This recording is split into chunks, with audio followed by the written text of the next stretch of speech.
வருகிற ஆகஸ்ட் 30 மரங்களோடு பேசுவோம், மரங்களுக்காக பேசுவோம்ட்டு மரங்களின் மாநாடு போடுறோம் நாங்கள். அதுக்கு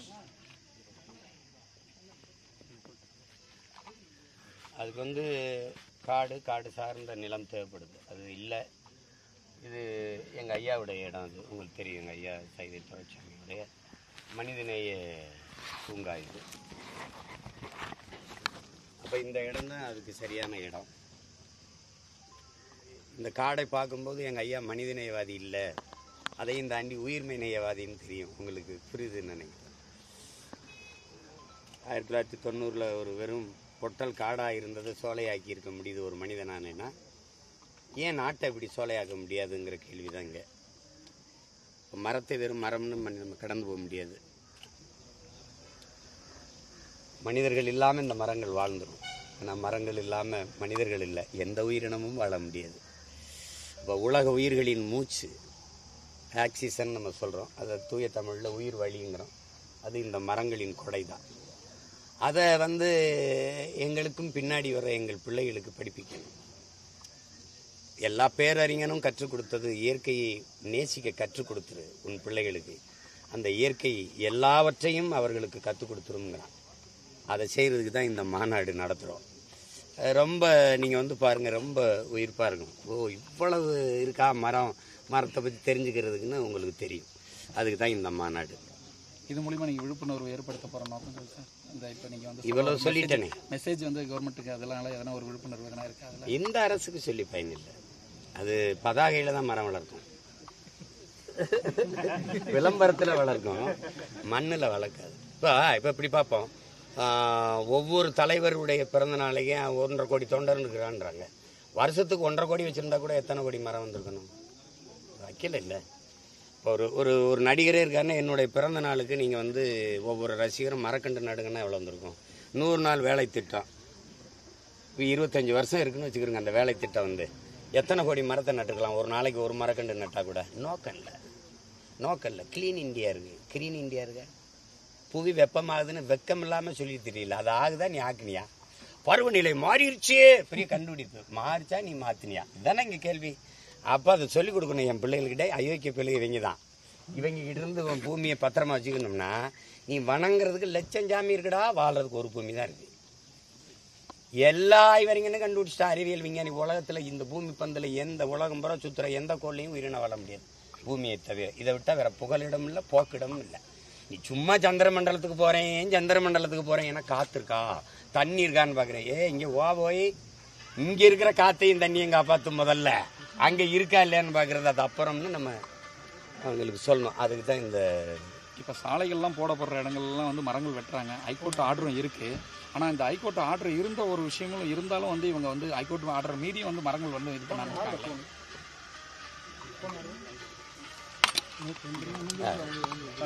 அதான் இல்லை நீதிமன்றம்ங்கிறது அது சொல்லுதுன்னு வச்சுக்கிறீங்களேன். அரசு ஒரு கொள்கை முடிவு எடுத்துருச்சு, மரம் வளர்க்கக்கூடாதுன்னு. என்ன பண்ணுவீங்க?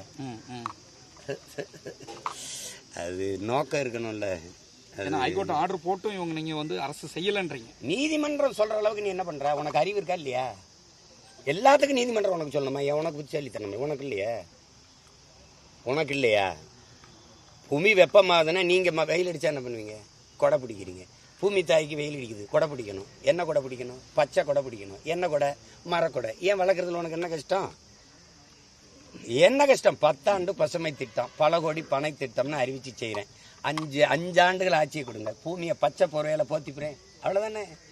நோக்கம் இல்லாதவன்ட்ட நாட்டை கொடுத்துவிட்டு நீங்கள் மரக்கன்று நடலாம் எழுதியிருக்கா இல்லையா? மரம் வளர்ப்போம், மழை பெறுவோம். அதை விட வேற என்ன செய்ய முடியும் அரசு? அவ்வளோதான் செய்ய முடியும். ஏன்னா அது அவங்களுடைய சமூக பொறுப்பு முடிஞ்சிருச்சு.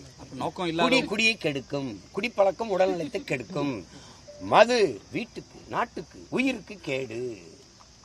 அதோட அவங்க பொறுப்பு முடிஞ்சிருது. நீங்கள் அதுக்கு மேலே போய் அவங்ககிட்ட கேள்வி கேட்குறீங்க. நீங்கள் கேள்வி கேட்டிருக்கணும் இல்லையா? மது வீட்டுக்கு உயிருக்கு கேடு, சரி. நாட்டுக்கு என்ன கேட்டது? 50,000 கோடி லாபம் வருது. சரி, நாட்டுக்கு கேடான மதுவை ஏன் நாடு விற்கிதுன்னு நீங்கள் கேட்டீங்கள? கேட்கல. அப்போ மரம் வளர்ப்போம், மழை பெறுவோம். எப்போ வளர்ப்ப? நீங்கள் காட்டையெல்லாம் அழிச்சு விட்டு தூய காற்றுக்கு 4500 கோடி நிதிநிலை அறிக்கையில் அம்மா நிர்மலா சீதாராமன் ஒதுக்குனதை படிச்சீங்களா இல்லையா? எங்கிருந்து காற்றை வாங்குவீங்கம்மா? அது எப்படி எனக்கு கொடுப்பிய? ஆளுக்கு ஒரு குடும்பதாரன் இடுப்பில் கட்டிக்கணும், மூக்குள்ள மாட்டிக்கிட்டு போகணும். அப்படியா? கொரோனா டைம்ல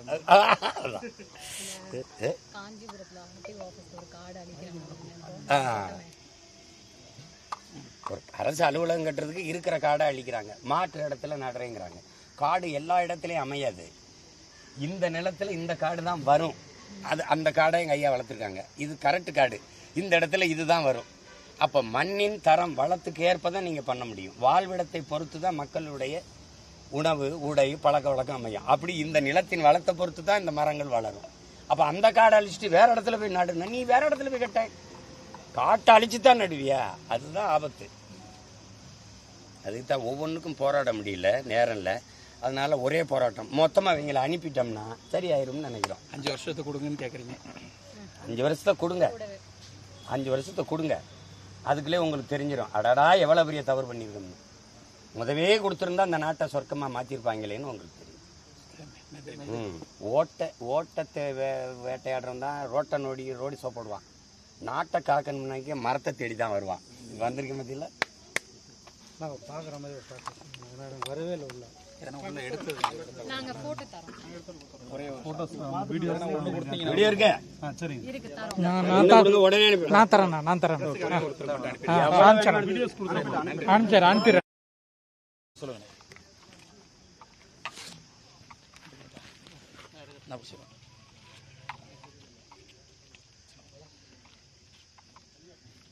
வருகிற ஆகஸ்ட் 30ஆம் தேதி மரங்களோடு பேசுவோம், மரங்களுக்காக பேசுவோம்ட்டு மரங்களின் மாநாடு போடுறோம் நாங்கள்.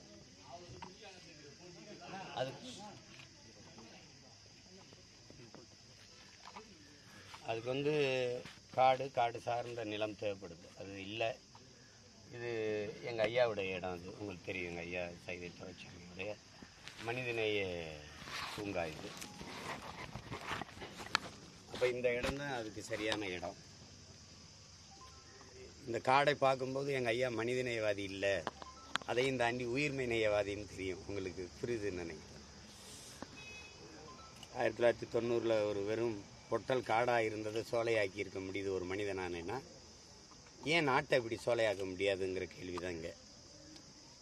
மரத்தை வெறும் மரம்னு நம்ம கடந்து போக முடியாது. மனிதர்கள் இல்லாமல் இந்த மரங்கள் வாழ்ந்துடும். ஆனால் மரங்கள் இல்லாமல் மனிதர்கள் இல்லை, எந்த உயிரினமும் வாழ முடியாது. இப்போ உலக உயிர்களின் மூச்சு ஆக்சிஜன் நம்ம சொல்கிறோம், அதை தூய தமிழில் உயிர் வழிங்கிறோம். அது இந்த மரங்களின் கொடை தான். அதை எங்களுக்கும் பின்னாடி வர எங்கள் பிள்ளைகளுக்கு படிப்பிக்கணும். எல்லா பேரறிஞனும் கற்றுக் கொடுத்தது இயற்கையை நேசிக்க கற்றுக் கொடுத்துரு உன் பிள்ளைகளுக்கு. அந்த இயற்கை எல்லாவற்றையும் அவர்களுக்கு கற்றுக் கொடுத்துருங்கிறான். அதை செய்கிறதுக்கு தான் இந்த மாநாடு நடத்துகிறோம்.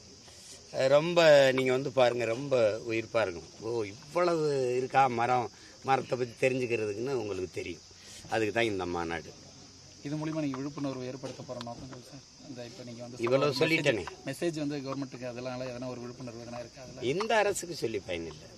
அது பதாகையில் தான் மரம் வளர்க்கும், விளம்பரத்தில் வளர்க்கும், மண்ணில் வளர்க்காது. இப்போ இப்படி பார்ப்போம், ஒவ்வொரு தலைவருடைய பிறந்த நாளைக்கும் 1.5 கோடி தொண்டர் இருக்கிறான்றாங்க. வருஷத்துக்கு 1.5 கோடி வச்சுருந்தா கூட எத்தனை கோடி மரம் வந்திருக்கணும்? வைக்கல இல்லை. இப்போ ஒரு ஒரு நடிகரே இருக்காருன்னா என்னுடைய பிறந்த நாளுக்கு நீங்கள் ஒவ்வொரு ரசிகரும் மரக்கண்டு நடுங்கன்னா எவ்வளோ வந்திருக்கும்? 100 நாள் வேலை திட்டம், 25 வருஷம் இருக்குன்னு வச்சுக்கிறோங்க. அந்த வேலை திட்டம் எத்தனை கோடி மரத்தை நட்டுக்கலாம்? ஒரு நாளைக்கு ஒரு மரக்கண்டு நட்டால் கூட நோக்கம் இல்லை. க்ளீன் இண்டியா இருக்குது, க்ரீன் இண்டியா இருக்கு. புவி வெப்பமாகுதுன்னு வெக்கம் இல்லாமல் சொல்லி தெரியல. அது ஆகுதா நீ ஆக்குனியா? பருவநிலை மாறிடுச்சு, பெரிய கண்டுபிடிப்பு. மாறிச்சா நீ மாற்றினியா? இதுதானே இங்கே கேள்வி. அப்போ அதை சொல்லிக் கொடுக்கணும் என் பிள்ளைங்கள்கிட்ட. அயோக்கிய பிள்ளைங்க இவங்க தான். இவங்ககிட்ட இருந்து பூமியை பத்திரமா வச்சுக்கணும்னா நீ வணங்குறதுக்கு லட்சம் ஜாமி இருக்குடா, வாழ்றதுக்கு ஒரு பூமி தான் இருக்குது. எல்லா இவரிங்கன்னு கண்டுபிடிச்சிட்டா அறிவியல் விஞ்ஞானி. உலகத்தில் இந்த பூமி பந்தில் எந்த உலகம் புற சுற்றுற எந்த கோள்லையும் உயிரினம் வாழ முடியாது பூமியை தவிர. இதை விட்டால் வேற புகலிடம் இல்லை, போக்கிடமும் இல்லை. நீ சும்மா சந்திர மண்டலத்துக்கு போகிறேன் ஏன்னா காற்று இருக்கா தண்ணி இருக்கான்னு பார்க்குறேன். இங்கே போய் இங்கே இருக்கிற காற்றையும் தண்ணியும் காப்பாற்றும் முதல்ல. அங்கே இருக்கா இல்லையான்னு பார்க்குறது அது அப்புறம்னு நம்ம அவங்களுக்கு சொல்லணும். அதுக்கு தான் இந்த இப்போ சாலைகள்லாம் போடப்படுற இடங்கள்லாம் வந்து மரங்கள் வெட்டுறாங்க. ஹைகோர்ட் ஆர்டரும் இருக்கு. ஆனால் இந்த ஹைகோர்ட் ஆர்டர் இருந்த ஒரு விஷயங்களும் இருந்தாலும் வந்து இவங்க வந்து ஹைகோர்ட் ஆர்டர் மீறியும் வந்து மரங்கள் வந்து இது பண்ண ஆரம்பிச்சிட்டாங்க.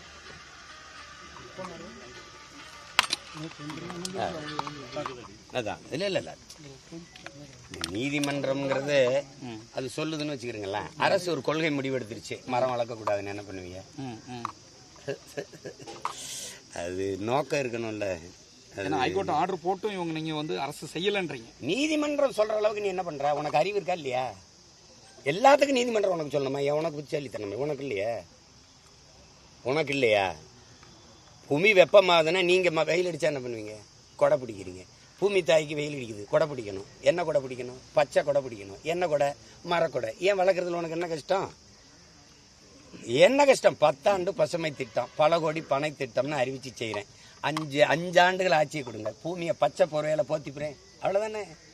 நோக்கம் இல்லாதவன்ட்ட நாட்டை கொடுத்துட்டு நீங்கள் வந்து மரக்கண்டு நடலாம் எழுதியிருக்கா இல்லையா? மரம் வளர்ப்போம், மழை பெறுவோம். அதை விட வேற என்ன செய்ய முடியும் அரசு? அவ்வளோதான் செய்ய முடியும். ஏன்னா அது அவங்களுடைய சமூக பொறுப்பு முடிஞ்சிருச்சு. நோக்கம் இல்லை. குடியை கெடுக்கும், குடிப்பழக்கம் உடல்நலத்தை கெடுக்கும், மது வீட்டுக்கு நாட்டுக்கு உயிருக்கு கேடு. அதோட அவங்க பொறுப்பு முடிஞ்சிருது. நீங்க அதுக்கு மேல போய் அவங்ககிட்ட கேள்வி கேட்குறீங்க. நீங்க கேள்வி கேட்டிருக்கணும் இல்லையா? மது வீட்டுக்கு உயிருக்கு கேடு, சரி நாட்டுக்கு என்ன கேட்டது? 50,000 கோடி லாபம் வருதே. சரி நாட்டுக்கு கேடான மதுவை ஏன் நாடு விற்கிதுன்னு நீங்க கேட்டீங்களா? கேட்கல. அப்ப மரம் வளர்ப்போம், மழை பெறுவோம். எப்ப வளர்ப்ப? நீங்க காட்டையெல்லாம் அழிச்சு விட்டு தூய காற்றுக்கு 4500 கோடி நிதிநிலை அறிக்கையில் அம்மா நிர்மலா சீதாராமன் ஒதுக்குனதை படிச்சீங்களா இல்லையா? எங்க இருந்து காத்த வாங்குவீங்கம்மா? அது எப்படி எனக்கு கொடுப்பிய? ஆளுக்கு ஒரு குடும்பதாரன் இடுப்புல கட்டிக்கணும், மூக்குள்ள மாட்டிக்கிட்டு போகணும். அப்படியா? கொரோனா டைம்ல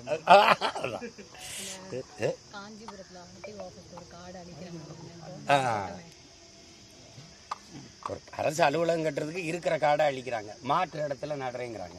காடு எல்லா இடத்துலையும் அமையாது. இந்த நிலத்துல இந்த காடு தான் வரும். அது அந்த காடை எங்கள் ஐயா வளர்த்துருக்காங்க. இது கரெக்டு காடு, இந்த இடத்துல இதுதான் வரும்.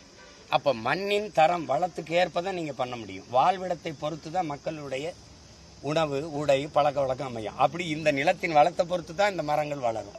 அப்போ அந்த காடை அழிச்சிட்டு வேற இடத்துல போய் நடுனா நீ வேற இடத்துல போய் கட்ட, காட்டை அழிச்சு தான் நடுவியா?